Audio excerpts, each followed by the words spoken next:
Welcome to the motherfucking relay. We're covering today's top boxing news. Canelo in Riyadh in May, the big fight in the history of boxing. In September, then two more fights in 26. Don't miss with the line.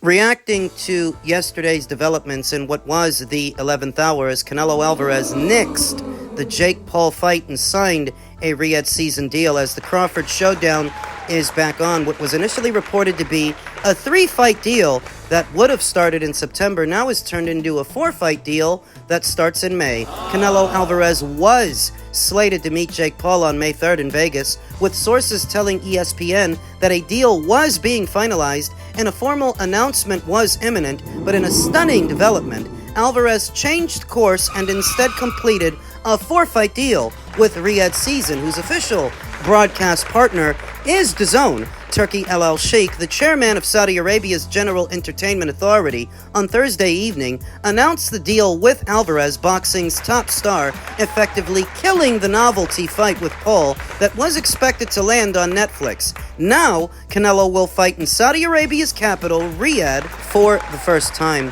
So many twists and turns yesterday, it's hard not to feel bamboozled, fooled by the powers that be, as so much misinformation was being spread by so many news sources. Al-Sheikh told Alvarez that if he proceeded with the planned fight with Paul, his lucrative, previously agreed upon 3-fight deal with Riyadh Season was off the table, sources said.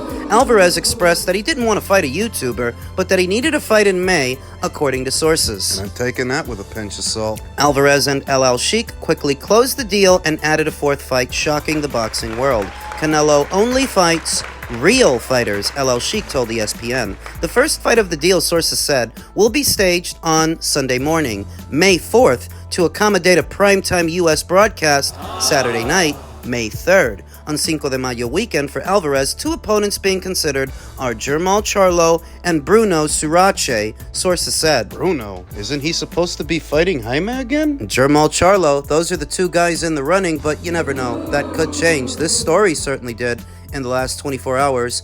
Charlo's twin brother Jermell was knocked down in a lopsided decision loss to Alvarez in September of 2023. Surace scored a 7th-round knockout of former champion Jaime Munguia in December in ESPN's Upset of the Year. Those are the 2 guys in the running, at least right now. I don't know what happened to William Skull. Is he not on the table anymore? The May bout will serve as a tune-up for Alvarez's September 13th megafight with Terrence Crawford at Allegiant Stadium in Las Vegas. ESPN previously reported a deal was in place for Alvarez's 168-pound title defense against Crawford, the undefeated American who will move up 2 weight classes from 154 up to 168. Crawford, 37, is ESPN's number 2 pound-for-pound boxer. I'm waiting on Canelo in September and going to shock the world at Riyadh Season, Crawford posted on X in response to Al-Sheikh's announcement of Alvarez's deal. Crawford, 41-0 with 31 KOs, the former undisputed welterweight champion, scored a 9th-round TKO of Errol Spence Jr. in July of 2023 in a career-best performance. He fought only once at 154, a title victory over Israel Madrimov in August of last year. And now it would seem that he's going to sit out most of this one until September,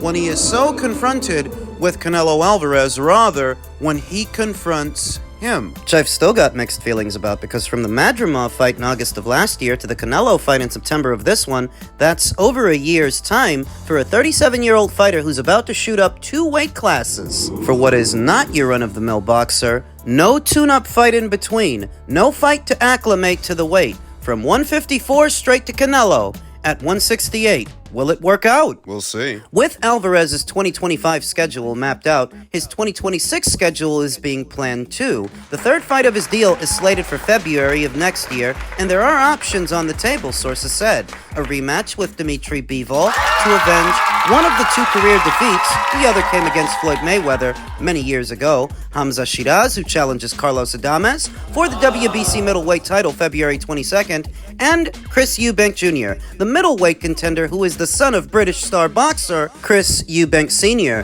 The most appealing of those fight options, the most attractive, is the Dimitri Bivol rematch, because what if Dimitri beats Artur later on this month? He becomes undisputed. Making a potential rematch between him and Canelo, a chance for Canelo to become a two-time undisputed champion. What about David? David Benavidez? Well, this sequence of fights would still afford David his crack at the apple if he really wants it. That if Dimitri wins later on this month, or Artur, David could then face the winner of that fight later on this year. There's plenty of time, because we know what Canelo's going to be doing in the interim. He's going to be fighting Terrence. So this deal in Canelo's schedule doesn't actually impede David Benavidez's accessibility to the winner of that fight. If he wants the winner of that fight, they're still going to be there. But you guys already know what I think. I don't think David really wants the winner of that fight. I think David wants to just bide his time doing the same thing. Moaning about a Canelo Alvarez fight while he's at a completely different weight to Canelo Alvarez. The way this looks, if what you really want to do is get Canelo in the ring, then you need to get the winner of Better Be versus Bivol in the ring, beat them, then you might get your crack at the apple. But outside of that, Canelo is booked. He's spoken for what remains of this year. You do more podcasts talking about him, you're just wasting your time. And maybe that's what he wants to do, more than challenging the winner of Better Be versus Bivol in order to get in position to fight him. There's a lot of Benavidez fans that are mad at me for saying that, because I don't believe he's going to fight the winner of that fight. But it's up to him to prove me wrong. In that situation, I wouldn't mind being wrong, because if I am, we get a great fight. They don't get it. Now, addressing yesterday's roller coaster, all the ups and downs in association with this story, and those who willfully rushed to assumption, castigating Canelo Alvarez for quote-unquote ducking Terrence Crawford, the narrative pushers, and the usual suspects. Is he still ducking Terrence? Apparently not, because now we have confirmation from all sides. The Canelo side, the Terrence Crawford side, and the Turkey side. It would seem he's not ducking anybody. But isn't that what you guys were saying yesterday? In my previous video, detailing that story, what it was 24 hours ago, my reaction was to hold off on reacting because we didn't know what the hell was going on. So I can't assign blame to anyone until I know who's to blame. And at that time, we didn't. Well, so many were so comfortable rushing to their own assumptions, their own conclusions, saying this and that, now walking back those comments. This is why I don't bother with these people, because they're going to fill the air with a bunch of bullshit, and then when they're proven wrong, they're just going to act like nothing happened. Well, do that shit by yourself and leave me out of it. That's all I ask. Because at minimum, I figured, from now till September, that would give all the aforementioned parties plenty of time to make amends wherever they need to, and it would appear that they have. It's literally what I said. There is still plenty of time left to salvage that fight between now and September, so don't rush to assumption. Now all I'm left wondering is if Canelo Alvarez's biggest critics, the ones who were just castigating him not but 24 hours ago, are they happy or angry that they were proven wrong? Because you rushed to the assumption he's ducking Terrence Crawford. Now that he isn't, does that make you happy to look like a buffoon? Patience is a virtue. That's what they say. And in this digital landscape where so many want to get paid for what are their knee-jerk reactions, what really pays is a little bit of patience. Shut the hell up and wait. In men's cruiserweight news, veteran boxing scribe of Canada, Jeff Jeffrey, with an update on what's supposed to be the Badou Jack versus Ryan Rozicki fight, as Ryan Rozicki is his mandatory challenger. There was a purse bid. This bit of news has been flying pretty low on the radar in the shadow of everything else. Using sophisticated and secret technologies to decipher the message. We've translated Jeff Jeffrey's tweet. 3 Lions Promotions, who promote Ryan Rozicki, have announced that Ryan Rozicki won the purse bid against Badou Jack, and Jack will therefore have to defend his cruiserweight title in Canada, probably in Halifax. Inactive for more than 2 years, Badou Jack is 41 years old. Know the story on Jack. Jack beats Lunga Makabu, becomes cruiserweight champion, then decides he wants to go to bridgerweight, see if he can become a champion there, but nothing happens, and he sits out for a long while as a result. And who was his mandatory challenger, Noel Mikhailian, he gets elevated to full WBC champion, but then Ryan Rozicki becomes his problem. And that fight got canceled and rescheduled several times before Noel was stripped of the title, at which point it was given back to Jack. Though by the time this happens, 2 years would have passed from Badou Jack's last fight. So now, Ryan is his problem. And during all of this, while Badou Jack is attempting to become a champion at cruiserweight again, do you think it was to go fight in Halifax against the guy who looks like a steroided up Conan O'Brien with ugly tattoos? I don't think so. I think when Jack was in the process of trying to get the green and gold belt back, he figured he could parlay that into a big Saudi payday. Not so fast. The way I see it, Badou Jack has got to get somebody interested in putting him in the ring with another champion, because if he can't, this only works out two ways. Either you're gonna fight Ryan Rozicki, or you're gonna give him your belt. What's telling? 3 Lions won the purse bid. If there were someone interested in using Badou Jack for a unification match, don't you think they would have stepped up, negotiated a deal, got Ryan Rozicki to step aside, offer him something, convince him, so that you can put Jack in the ring with, say, Jayo Pataya, or somebody like that? Don't you think? That if there were someone who gave a damn, they would have stepped up at the purse bid. But 3 Lions won the purse bid, and they promote Ryan Rozicki, who's bigger and younger and fresher than Jack. Jack is the more esteemed professional. He is the more accomplished and more experienced fighter, but he's also 41 years old, 2 years removed from the sport. Facing a very big, very mean, very strong Ryan Rozicki. None of that sounds good. I'd be surprised if Badou Jack goes through with this, I would. You don't stand to make much money in Halifax. Came back to the sport. I don't think it was the fight north of the border in Halifax against steroided up Conan O'Brien. And maybe if Badou Jack would have been fighting the last 2 years, I'd give him a better shot to win this fight, because he is a very good boxer, crafty, very smart boxer. When he's fighting. But he hasn't been fighting. So even if Ryan Rozicki is not as accomplished and not as experienced, he is bigger, he is younger, and he's been active. And he'll have home field advantage. What tells the story? If somebody were interested in Badou Jack and his green belt, they would have stepped up and saved him from this. I wouldn't be surprised if he vacates. I wouldn't be surprised if Ryan Rozicki gets elevated to full WBC champion. And after that, I wouldn't be surprised if his first defense is against Chris Billam-Smith in the UK. I would not be surprised at all. I'd be more surprised if Badou Jack actually goes through with this thing. Then I'd be surprised.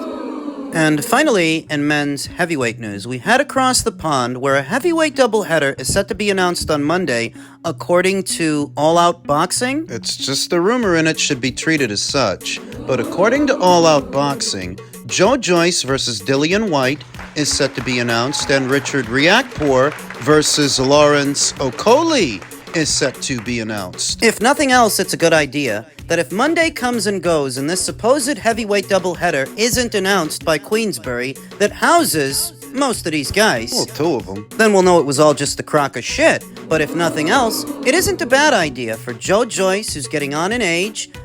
He's not what he was. He's not the juggernaut that he was made out to be. Not after those 2 knockout losses to Zile Chang. A fight with Whyte, who is at a similar stage in his career, that could very well draw a crowd in the United Kingdom. In London, if you put those 2 guys in the ring, you don't need a belt to sell that one. That's pure violence. Dillian, I believe, is coming off of 2 consecutive wins. One over Christian Hammer and another more recent win over Ebenezer Tete. Those were not memorable performances per se, but he is coming off of 2 consecutive wins. Joyce. He's still coming off that loss to Derek Chisora, and he has a fight on schedule for early March against Patrick Corte. A rebound fight. Against an unheralded fighter, so I'm going to assume that if this rumor checks out, that Patrick Corte fight is a segue to a bigger fight over the summer months against Whyte. What I wrestle with is, Dillian Whyte could very well hold out for an Anthony Joshua rematch. Anthony's said to be returning in the spring or summer months, I think it is, and he's without a dance partner right now. Nothing is finalized, so why go in there with Joe when you can go in there with Anthony and make more money and try to exact revenge upon him? That's what I wrestle with when it comes to this rumor, but that's the rumor. Don't shoot the messenger. Joe Joyce versus Dillian Whyte. Richard Riakporhe versus Lawrence Okolie. I just want to add that I would actually prefer to see Dillian fight Joe than see him run it back with Anthony. I don't think that needs a rematch. If it's up to me, he fights Joe. Over to Richard Riakporhe versus Lawrence Okolie. We haven't seen or heard very much from Richard, and I'm not sure that he still is with Boxer and Ben Shalom, but Lawrence Okolie has since changed his decorum. He's migrated from Boxer over to Queensbury. There was a recent rumor that he might be returning against veteran heavyweight Luis Ortiz, the Cuban danger man. Who's about 1,000 years old. That rumor's been circulating for something like 2 or 3 weeks now, but as of yet, there is no official announcement about that fight. Rumors and rumblings about this one. This was the fight that never was on Sky Sports, but something they were building towards. Riakporhe versus Okolie. What I don't think most people expected is that Lawrence Okolie would lose to Chris Billum-Smith and that Richard Riakporhe would lose the rematch to him. They both ended up losing to the same guy, which pretty much killed those plans. But maybe the fight between them can happen under a different banner. Like I said, I ain't seen or heard much from Richard Riakporhe since he lost to Chris Billum-Smith. This would presumably go down at heavyweight, where Lawrence is now campaigning. He's put on a bit of size, but he's had a run of good form. He looks strong. I don't mind this fight. I don't mind it, but if we're talking about Lawrence developing as a heavyweight, it might actually be better if he fights Luis Ortiz than Richard Riakporhe. Luis, in a very general sense, is a more experienced fighter than Richard Riakporhe. Richard never really made it to world level. And he's just a cruiserweight who moved up in weight like Lawrence Okolie. So if it's about developing Lawrence as a heavyweight, he should probably fight a heavyweight. If it's about him developing as a heavyweight, but if it's about him selling some tickets, well, the Riakporhe versus Okolie fight might do better commercially in the UK than the Ortiz fight. I don't mind it. Either one is fine by me, and it's just a rumor. It should be treated as such. We'll see if an announcement is made on Monday, and if it isn't, if nothing else, It's a good shout. It's not a bad idea for a card. I could go for either of these fights.